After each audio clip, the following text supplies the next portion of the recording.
They say are you sure it's dead? that's too long in the tooth.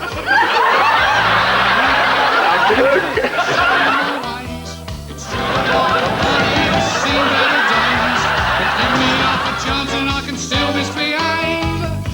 One foot in the grave. The relief!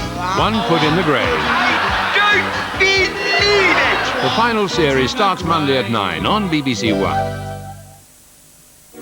The History Zone on BBC Two. Science and archaeology come together in Meet the Ancestors, uncovering the mysteries and clues that bring back a face from the past and an extraordinary story that spans 2 millennia. Finest Hour recalls vivid first-hand experiences from the survivors of the Second World War. In a way, I think children thought it was all rather an adventurous game. The History Zone, bringing the past to life. Tomorrow, 7:35 on BBC Two. Whatever the danger, whatever it takes, We must throw the dogs off the scent and get the lady to work. whatever the distraction, You know the Pimpernel. Richard E. Grant is back Will I see you again? in a brand new series of The Scarlet Pimpernel. I will, Percy. Wednesday at 8:30 on BBC One.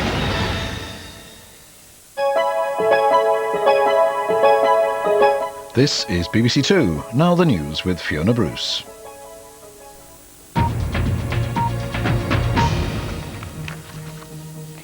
Good afternoon. The leaders of the European Union have called for a summit to save the Middle East peace process as tension ratchets up between the Israelis and the Palestinians.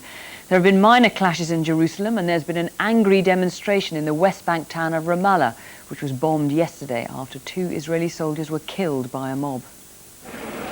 A gesture of defiance on a pile of rubble. This is the Ramallah police station where 2 Israeli soldiers were brutally murdered. The building was rocketed by Israeli helicopter gunships. The Palestinians called it an act of war. A siege mentality is building. There are queues for gas and other essential supplies. In Jerusalem, Palestinians heading to the old city for Friday prayers are running a gauntlet of Israeli security. Fearing the 3rd outbreak of violence in as many weeks, Israel is taking a tougher line than ever. No one under the age of 45 is let in.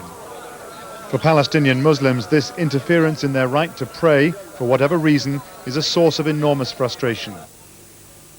Unable to get in, some young Palestinians pray on the street. It's hardly hallowed ground, but in these difficult days, it'll have to do. As prayers come to an end, the inevitable begins. Jerusalem on Friday has often been a flashpoint. But since peace talks foundered on the issue of Jerusalem and its holy sites, the city has become a tinderbox. In the past hour, the Scottish Parliament has been paying tribute to its First Minister, Donald Dewar, who died on Wednesday.